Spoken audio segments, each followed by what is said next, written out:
Narinig tayo. Hello. Narinig niyo ba kami? Pag namin yung baso, narinig. Sound check.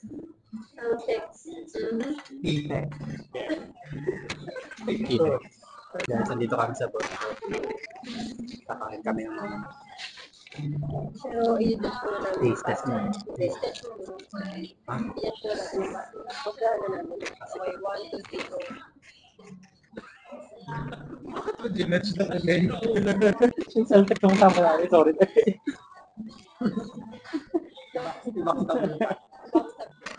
Sarap. Yan. Sarap. Hindi, mas masarap pa rin yung pasta sa squash. Hindi, yung Pampanga. Binaksan mo talaga. Masarap dito. Narinig ko. Anong sampo? Natin kung crunchy free. Ay, sa araya. Binaksan natin. Oo. Pinakatawa mo ko. Pero masarap. Hindi, take out ka pa. Kinain sa bus. What is your question? Oh no! Dulce de leche cheesecake. Ay, sorry. Di siya gumagana.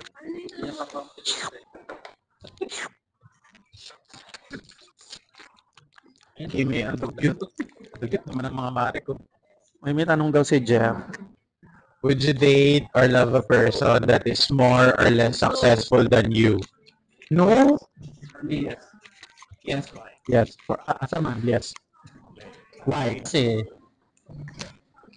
wala, for me lang, as a man, yes. Kasi syempre, parang, ikaw yung provider dapat. Oh, well, mostly guys. Kasi you will build a family. Ikaw, hindi kay Pia. As a, perspective ng Okay, girl. ano rin, no? 7 digits na to. Yeah. Go. As Okay. a girl, transgender. Oh my God. Sorry, nakalimutan ko. Mabuhay. Actually, na-like siya ng TV ko. For Sophia. Si Sophia, tawag na naman. Ano talaga natin Sophia? Ano nga yung... Can you repeat the question? My question is, would you date or love a person that is more or less successful than you? When I say more successful, probably mas maganda yung career sa'yo, mas maganda yung lifestyle kaysa sa'yo, or less naman yung lifestyle sa'yo, yung career sa'yo. Hindi, ang mas okay tanong kung okay ka ba makipag-date sa less yung career sa'yo. Oh, probably ganun. Siguro yes. Kasi ano eh. Walang alam showbiz. Yeah, walang Oh, sugar coating No ah. sugar coating. Ah, yes. Parang, dating try ko na eh. So, ano pa kaya yun? Actually, ito ba yung provider? Ay, ito pala. Okay, ako na-try nyo na pala. The math is matting. Oh. Yeah.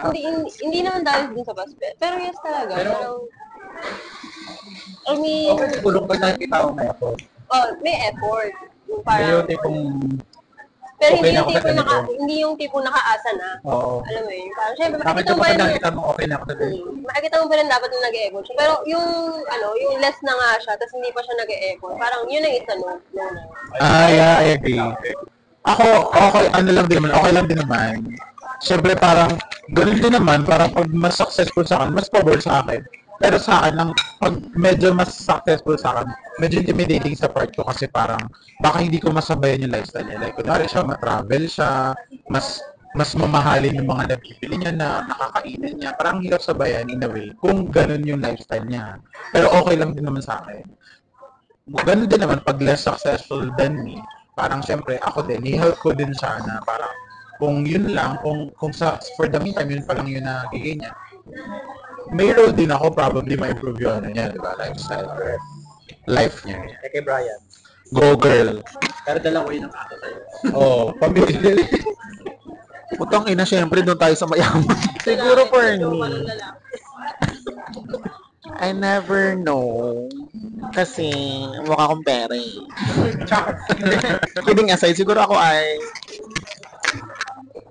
hindi naman kasi ako tumitingin sa ano eh, kung ano yung narating niya or ano na yung meron siya. Kung naman kami. Ano naman Ano namin? nasa loob ng hita niya? Kita! Hindi kita. Kita. Akala ko Pagitan kita. ng hita niya. Oh my God. Chares. Wala kang makukuha magandang sagot sa akin. Huwag mo akong ini-interview. Hindi kasi seryoso yun. So, medyo Ano lang, for me, yun nga, pag nakikita mo ng effort, syempre dun ka, mas magiging ano ka eh. Ayoko ng babaeng wala, best na kayong career sa'yo, parang ano pa? Wala pang future. Wala pang calibrated pa. Walang Arte pa, di ba? Arte pa. Ilugar. may mag-history ng hipon. Ay, joke lang. Uy, wala ka tayo drop name. May mag-history ng hipon. Hindi, gagawin ba yun? Wala, no. Yung example mo, kilala na kita. Ay, hindi ba? Hindi ba? Ay, kausap ka. Okay. So yun, dapat yung arte ilugar Sa face. at sa face. Sa laman ng wallet. Sa laman ng wallet. Hindi ako winner king. Ako din. Yeah. Wala pala ako dapat pag inarte. Dahil dyan. Well, next question. Paano masasabi ng friendship over? Friendship over. Ano? Pag binitray ka, for me binitray ka, parang cheating, but non-negotiable. Kasi ibig sabihin, nasa When it comes to tolerating friends. hindi, example lang sa cheating. Pwedeng ganon. Or betraying na in a way na supposedly siya backstabbing. Nag-backstab mo na siya. Hindi, given yung backstabbing. Kumbaga yung binitray ka in a way na supposedly siya yung una mong mapagkakatiwalaan, pero siya pa yung nagpagilid sa'yo or parang sumira sa'yo. Parang ganon. Na supposedly sana matutulungan mo siya helping hand. Yun muna. Tayo binabackstab ako, yun nga, backstabin din. Kasi di ba tayo, binabackstab natin yung sarili natin harap-harapan. Pero when it comes to other people, tayo Yeah. taga-protekta. Ganun dapat. Binabackstab ko kayo harap-harapan, pero Ba yung kasama? Pero pag serious matter, no? Friendship talaga. Sa akin masasabi ka ng friendship over na pag parang sa love, hindi ka na rin niya pinipili. Parang hindi mo na rin nare-receive yung same energy na pinaprovide mo sa kanya As a friend. as a friend. Parang mawalan ka na rin ng gana, di ba? Mapifeel mo yan eh. O kung ano, very welcome ka ba, no? Dun sa tao. Kasi lahat busy na ngayon. Hindi lahat. Parang mapifeel mo na ano na din. Wala na. Yeah. Ay, ikaw, Je. Yun din sindi kay Brian, yung tipong kapag hindi na same energy yung nakukuha. Kapag hindi kong nakamustahin ka na lang kapag pag may kailangan. Sino yan? Yung kakamasay ka lang pag may kailangan. Mag-sample ka ba? Buti na lang din rin ako na. Nag-long press lang ako. buti na lang naka-split the bill tayo. Kaya kamustahan talaga lagi. Buti na lang long press lang ako. Di ba, lang first straight sila, di ako nagpaparamdam. Yung split na bill ba sinabi mo sa kamustahan niyo? Oh my gosh. Kasi counted daw yun. Yung nakakamusta sa akin, split the bill eh. Si Judy. True. What is your question? Whether it's about friendship, it's about love, it's about career, it's about personal growth. Ano? Wait, anong question mo, Brian? Anong question ni Brian? Anong question ni Brian? Wala ko question. Nasa MRT. Anything under the sun. Anything that is Brian. Paano mo malalaman na nasa safe friendship? Safe friendship. Paano mo malalaman pag nasa safe friendship ka na? For me, kapag nakikita mo yung effort ng mga friends mo, tipong may mga unexpected gano'n na effort na binibigay sa'yo. So ano yun? Green flag yun for me. I think kapag gano'n kasi parang naging safe zone mo sila. So yeah, for me yun. Pag yung time na even in my heart is like, dapat niya apologetic na ako. Unapologetic. Go. They still There. know me. Okay. My heart shames. Yung parang my heart rock bottom talaga. They still choose me. They still understand. And by that time, sabi ko na, sila talaga for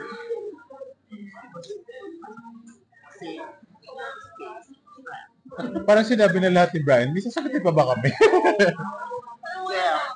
So sa akin, when I say I'm in the safe friendship na, pag ganun din yung mga friends ko, naintindihan din ako na when kung kailan ako okay sa hindi.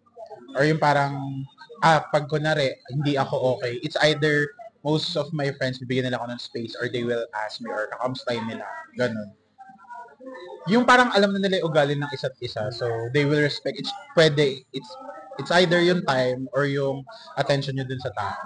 So, dun ko masasabi. At the same time, yung hindi ko man, parang one call away, ganun.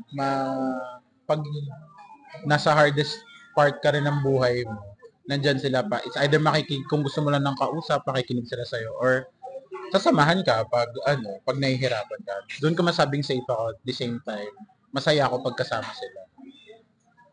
Ako, may daan ako. Wow, may ad. Grabe naman. Hindi, sa akin siguro, sa akin dagdag siguro, kapag, kasi di ba parang meron tayo iba-ibang personality depende sa friendship. Yeah. Yung for me kapag naipapakita mo yung totoong sarili mo. So, like, iba kapag kahit ako naman mismo, iba ako kapag nasa family ako, kapag iba rin ako kapag nandun ako sa mga super close friend ko, iba rin ako kapag yung normal friend lang.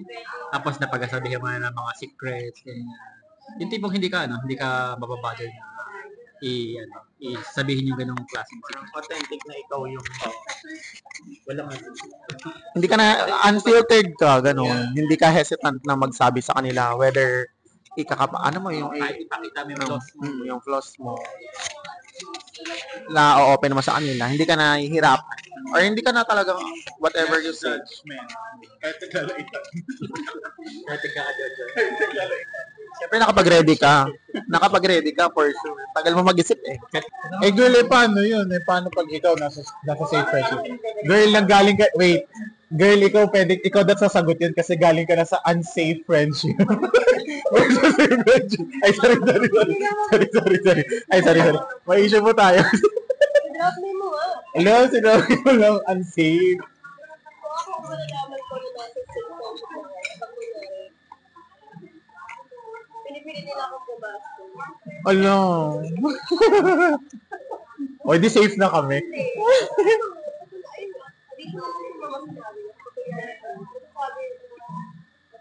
Ako, kaya ng trauma ko, parang yung mga trauma ko before yung mga hindi na yan, sa kaya yung mga alam ko na, kapag sinabi ko sa inyo, wala na nakakalim kasi kilala ko na kayo, parang kayo na yung pinaka-fated ko. Yeah. When it comes to saying moral, sabi ko yun, alam mo na safe. Parang walang without any hesitation. Walang hesitation na. Yeah, tama.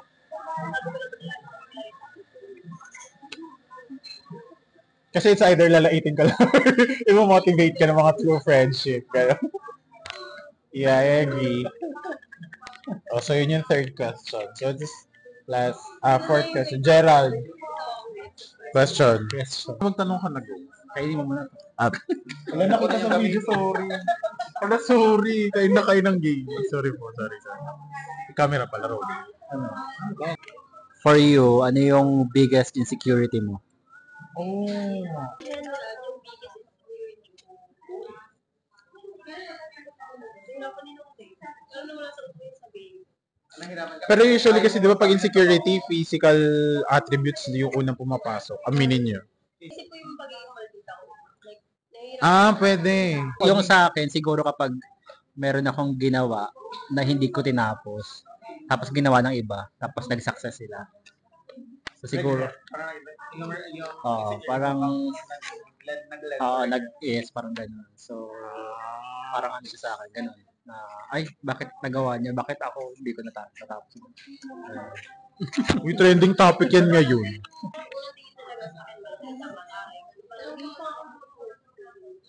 Alam niya, di ba lang? Yeah. Pero kapag kunyari, once na pag-guide ko na yun, go naman ako eh. Doon na ako naisip, parang mas naingit lang ako. Minsan inaano ko. Gusto ko yung mga Okay. Ako naman siguro biggest insecurity ko, hindi ako totally independent. What? Oh, yeah. Ako sa akin sabi ko, one of the biggest insecurity ko as of now in general. Hindi pa ako totally independent. Hindi ko pa na-try mamuhay na independently.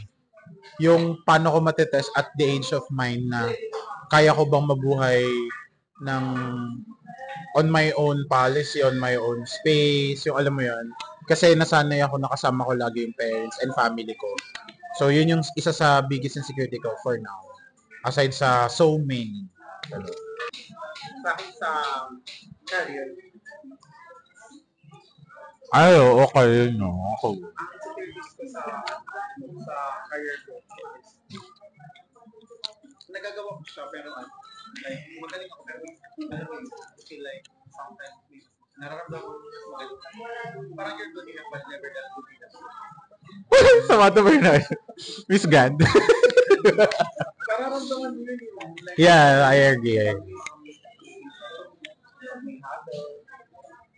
nasasabi ko, meron kang wala ko doon mga idea pero hindi mo siya nagawa. Na-execute agad ng Parang wala ka na lang nasabi na, yeah, nga, no. Pwede, I agree. kaya alam mo pero hindi mo nakukontrol. Yeah. So parang pwede mo man sana magaling. I agree. Lagi naman mas magaling talaga. Hindi naman laging tayo. Parang I'm battling against how to cope up. Siyempre ganun. Yep. Yeah.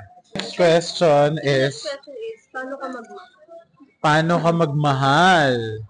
Oh my God, paano ba? Paano ko masasabi? Magbigay na mo to. Ano, may nagbigay ng motor? Pang-down lang sa office. What is your biggest red flag? Kasi tayo, we're throwing shades we're throwing red flags Yeah. other people. Kung sa tingin mong red flag sa'yo na nare-recognize din ng iba about you. And hindi ko naman nare-recognize mo. Alam mo yun? Oo, kasi kung kilala mo talaga yung sarili mo. Silent treatment. Silent quitting. Treatment. Like, kunyari, once na galit ako, ayoko lang pinag-uusapan. Either lalayo ka muna or ako lalayo. Basta ayoko lang. Nonchalant ka, girl. Hindi, OA ka lang. Charin. Ayoko pag-usapan Agad. Kasi nga, baka iba lang yung mabitawan ko na salita na mas maging worse pa yung sinabi. Libra ka nga. Charin. Gusto ko muna mag-google, pero yung iba, hindi yung nag-get. Siyempre, hindi ko rin naman na-explain ng maayos. Yeah. Parang yun yung pinaka-detected flag ko talaga na pag galit ako, wala akong pinapagandang. Oy, I can relate. And in fact, dapat pinag-uusapan naman talaga. Pero kasi ako, parang nasanay ako na, ay, Well, it's fine. Iba-iba naman tayo ng coping mechanism agad. Yung iba di naman agad-agad magiging okay pag pinag-usapan agad. Which is fine. Siguro ang red flag. Ako kasi itong sa way talaga. Bosang ka eh. Charing. Pwede yung pag may mga issue, gusto ko ini-stereo ko. Oh. Inanay ko ba? In any detail. Oh. Oh. Oh, ganyan ka. Sa power mac, hindi, kaya di nila nilalabas. Siguro pag minsan na-over start ko na, inis ko rin yung red flag. Imbis na ano lang ako, nasa middle lang ako. neutral ganun. Pero hindi naman to the point na like, ang tawag doon, yung two-face na two-face. Hindi ko lang talaga sa mga tao. Ikaw na din na, May airtime. Oo, ganyan ka. Ano naman. Number 1. Wow, may number hanggang 12. The number 1 siguro yung kagaya kay Pia na kapag wala ako sa mood talaga, ayoko talagang makipag-usap din. Kung lalayo ako, bigyan niyo ako tayo. Chichill lang ako, tapos maya okay na ako. Tapos hindi na pag-uusapan yung ano.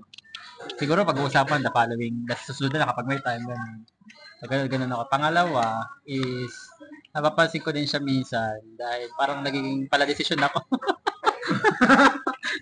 Sa mga bagay-bagay. So, tipo, hindi na ako Oh my God. hindi na ako Nag-take in consideration ng Oo. iba.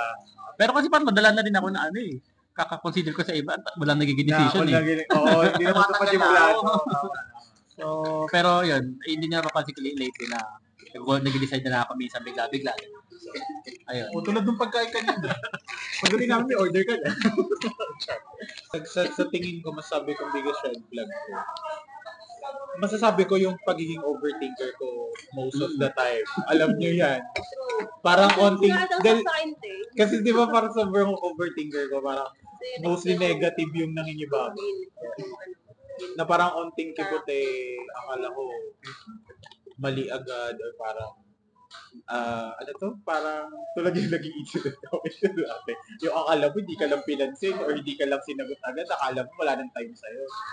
Mas maraming naging nabubuo. Marami nabubuo pero negative yung nabubuo. Hindi mo ako kaaway. Hindi ako kalaban din. Hindi mo ako kalaban. Hindi ako kalaban. Yun yung pagiging overthinker ko. Siguro yun. May positive siya, pero more on yung sa akin nangyayari negative. Kasi since detail-oriented ka as an overthinker, parang every detail, ini-estimate mo. Binibigyan mo.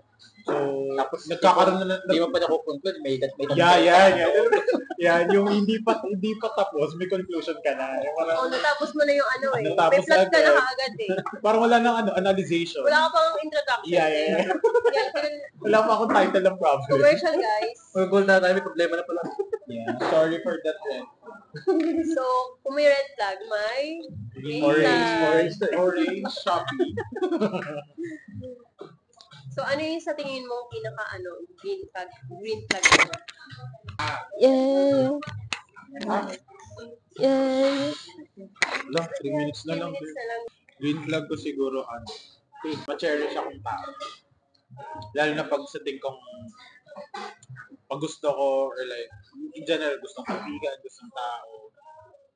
Basta, ma-cherish akong tao. Ako, siguro, giving gives yung pinaka-green flag. Kunyari, kapag kasi nakikita kong ina-appreciate ako ng tao, tapos na-appreciate ko din siya, parang, gusto ko siyang, bigyan ng something na, Which is true, guys. Sa akin ang green flag ko siguro, when I'm at my happiest state, lagi ko rin consider na yung mga kasama ko, masaya sila. So parang, yun nga, like, nagiging clown ako ng grupo. Yun siguro yung pinaka-green flag. O gusto ko masaya din sila. Parang ipipush ko na, hindi ko titigilan na natin sila natatawa, hindi ko titigilan na natin sila nangingiti. Hanggang di nagbawago yung mood nila. Sa akin, bukod sa green yung pasta. Green matcha. Siguro ako, very fair person. Tipong, ayoko ng may nakikita may nag-left behind. Tapos, tipong mas pina-priority ko yung ibang tao. Parang papunta ng red flag na nga eh. Dapat pina-priority ko yung ibang tao. Green flag sa iba. Red flag sa sarili mo. Sa akin, yun lang siguro. Subusin na natin. guys, that's it for today. Thank you for today. Thank you for the next vlog. Bye-bye. Bye-bye.